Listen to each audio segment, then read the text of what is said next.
बिस्मिल्लाहिर्रहमानिर्रहीम। अस्सलामु अलैकुम dear students. Professor Hafiz Gulsher, department of biology at मायर कॉलेज, लेक्चर नंबर 15 के साथ हाजिर है।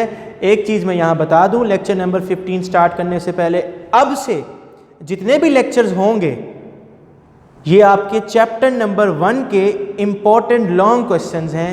यहाँ से एक लॉन्ग क्वेश्चन बोर्ड में अक्सर आता है, तो आपने ये लेक्चर्स लॉन्ग क्वेश्चन के हवाले से अच्छे तरीके से प्रिपेयर करने हैं। आज मैं आपको पहला इम्पोर्टेंट लॉन्ग क्वेश्चन स्टार्ट करवा रहा हूँ चैप्टर नंबर 1 का, और उस लॉन्ग क्वेश्चन का नाम है बायोलॉजिकल मेथड। सबसे पहले इसकी डेफिनेशन है, a scientific method in which biological problems are solved. ये एक ऐसा तरीका है जिसमें हम बायो के प्रॉब्लम्स को सॉल्व करते हैं। अब बायो के प्रॉब्लम्स क्या हैं? एक इंसान कोई बात करता है, जाहिर है वो ऑब्जर्वेशंस के साथ ही बात करेगा। अब उसकी ऑब्जर्वेशन कितनी ठीक है उस पर हम एक्सपेरिमेंट्स करेंगे, उसके रिजल्ट्स देखेंगे, हकाइक देखेंगे, तब उसकी बात को लॉ का दर्जा दिया जाएगा, तब वो कानून होगा। तो ऐसा तरीका जिसमें हम बायो के मसलों को हल करें उसे मैंने क्या कहा है? Biological method. याद रखिएगा, जब भी इंसान कोई बात करता है तो it always begins with observation. वो मुशाहिदात के साथ बात करता है। तो बायोलॉजिकल मेथड शुरू ही किससे होता है? ऑब्जर्वेशन से। ऑब्जर्वेशन का मतलब मुशाहिदात। फॉर एग्जाम्पल, मैं एक सेब वाली रेडी पर गया, मैंने एक सेब चखा, मुझे वो सेब खट्टा लगा। अब मैंने ऑब्जर्व किया पहले, कैसे? चख कर, टेस्ट की सेंस को यूज किया है। अब उसके बाद मैं बयान देता हूं कि इस रेडी वाले के पास जितने भी सेब हैं वो सारे खट्टे हैं। अब वो मेरा बयान दुरुस्त कितना है उस पर हम तहकीक करेंगे। जो रिजल्ट्स आएंगे फिर वो मेरी जो बात जो मैंने बोली थी उसको लॉ का दर्जा दे दिया जाएगा। तो हमेशा मेथड शुरू होता है किससे? ऑब्जर्वेशन से, मुशाहिदे से।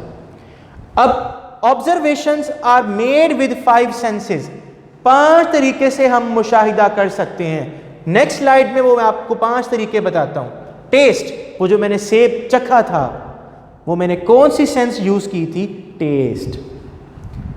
टच, छूना, विजन, देखना, हेयरिंग, सुनना, स्मेल, सूंघना। 5 तरीके से आप मुशाहिदा कर सकते हो। अब इसकी 2 किस्में हैं मुशाहिदे की, एक क्वालिटेटिव है, एक क्वांटिटेटिव है। अब क्वालिटेटिव क्या है? फॉर एग्जाम्पल, मेरे सामने एक दरख्त है, मैं उसके पत्ते का कलर देखता हूं, मैं कहता हूं उसके पत्ते का कलर ग्रीन है। अब ये मैंने उसकी क्वालिटी बताई है, कलर चेंज भी हो सकता है। अगर मैं उस पत्ते का साइज बता दूं तो वो मैं मैयर करके बताऊंगा। जो मैयर करके बताऊंगा वो मेरी ऑब्जर्वेशन होगी क्वांटिटेटिव। जो मैं खाली देखकर बता दूंगा वो मेरी ऑब्जर्वेशन होगी क्वालिटेटिव। तो आप बताओ बच्चे, कौन सी ज्यादा करेक्ट होगी? जो मैयर की हुई होगी, और जो मैयर की हुई होती है वो होती है क्वांटिटेटिव। तो लिहाजा क्वालिटेटिव पर आते हैं, उसके बाद क्वांटिटेटिव पे चलते हैं। Qualitative are less accurate because measure नहीं करते हम इसको, they are not measurable. Example इसकी कलर ऑफ अ लीफ। अब हम चलते हैं क्वांटिटेटिव पर, they are considered more accurate. ये ज्यादा ठीक होती हैं। क्यों? बिकॉज ये मैयरेबल है, इनको हम मैयर करके देते हैं, दे आर मैयरेबल। और for example size of a leaf, मैं कहता हूं ये 12 सेंटीमीटर का है, तो वो मेरी ऑब्जर्वेशन ज्यादा ठीक होगी। शॉर्ट क्वेश्चन पहला जो आपने लॉन्ग क्वेश्चन में से करना है, और वो यही वाला है। डिफरेंस करें क्वालिटेटिव को क्वांटिटेटिव से। अब मैंने मुशाहिदा तो कर लिया, ऑब्जर्वेशन तो हमने कर ली। ऑब्जर्वेशन के बाद जो स्टेटमेंट आती है उसे कहते हैं हम हाइपोथेसिस। इसे हम कहते हैं मफरूजा, एक फर्जी बयान होता है। It is tentative. डेफिनेशन, इसकी जो डेफिनेशन है वो आपके पास पेपर में मारूजी में आ चुकी है।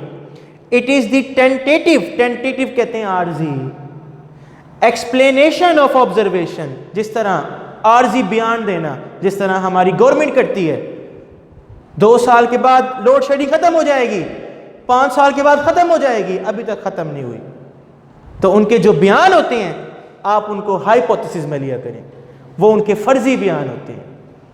तो एक टेंटेटिव बयान देना ऑब्जर्वेशंस के बाद, वो टेंटेटिव बयान, आर्जी बयान क्या कहलाता है? हाइपोथेसिस कहलाता है। अब there are 2 ways of formulating hypothesis, 2 तरीके से हम हाइपोथेसिस दे सकते हैं। एक और इंपॉर्टेंट शॉर्ट क्वेश्चन आ रहा है जो इस लॉन्ग में से बन सकता है। पहला है डिडक्टिव रीजनिंग। 2 तरीकों से मैंने कहा क्या दे सकते हैं हाइपोथेसिस। हाइपोथेसिस को उर्दू में मैंने क्या कहा? मफरूजा। 2 तरीके से आप मफरूजा दे सकते हो। पहला है डिडक्टिव। लफ्जों को देखिए जरा, which moves from general to specific. ऐसा मफरूजा जिसमें पहले एक आम बात करें, हम जनरल कहते हैं आम को, स्पेसिफिक बोलते हैं खास को। मतलब जो आम से खास चले वो डिडक्टिव है। आपको एग्जाम्पल से समझ आएगा ये आम से खास क्या है। For example premise number 1। Premise कहते हैं हम दलील को। मैं एक बात करता हूं, ऑल बर्ड्स हैव विंग्स। जितने भी परिंदे हैं उनके पास पर हैं। अब देखो मैंने ऑल लगाया पहले, जब लफ्ज ऑल आ जाएगा तो वो जनरल बात होगी। जब किसी का मैं नाम जोड़ दूंगा साथ, वो स्पेसिफिक बात होगी। तो मैं शुरुआत करूंगा आम बात से और इख्तिताम करूंगा स्पेसिफिक बात से। देखो मैंने शुरुआत किससे की? ऑल से। All birds have wings. Premise number 2, दलील नंबर 2, मैं कहता हूं स्पैरो इज अ बर्ड। चिड़िया एक परिंदा है। अब इन दोनों बातों को मैं कंक्लूड करूंगा, sparrow is a bird and have wings. अब मैंने इख्तिताम किया स्पैरो पर, तो मैंने इख्तिताम किया स्पेसिफिक बात पर। मतलब शुरुआत की आम बात से और इख्तिताम की मैंने स्पेसिफिक बात से। जो आम से खास चले वो रीजनिंग कहलाती है डिडक्टिव रीजनिंग। अब इसके उलट है दूसरी रीजनिंग, वो है इंडक्टिव रीजनिंग। वो थी आम से खास, ये है खास से आम। Which moves from specific to general. Specific कहते हैं खास, जनरल बोलते हैं आम। अब मैं पहले खास बात करूंगा, फिर आम बात करूंगा। आम का मतलब मैं ऑल पे इख्तिताम करूंगा। अब देखें जरा एग्जाम्पल में, एग्जाम्पल के साथ आपको समझ आएगा। प्रीमाइज नंबर 1, दलील नंबर 1। देखो पहले मैं खास बात कर रहा हूं, स्पैरो पे फोकस कर रहा हूं। स्पैरोज हैव विंग्स, चिड़िया के पास पर हैं। Premise number 2, eagle, parrots, hawks are birds. उकाब, तोते, ये सारे क्या हैं? बर्ड्स हैं। अब मैं देखो कंक्लूड कर रहा हूं आम बात पर, बिकॉज शुरुआत की मैंने स्पेसिफिक बात से, किसी का नाम लेकर, चिड़िया का नाम लेकर, और इख्तिताम किया मैंने आम बात पर। जब लफ्ज ऑल आ जाए तो वो आम बात होती है।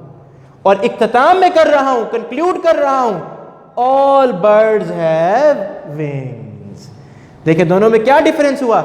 वहां था आम से खास, पहले मैंने ऑल किया था, इख्तिताम स्पैरो पर किया था।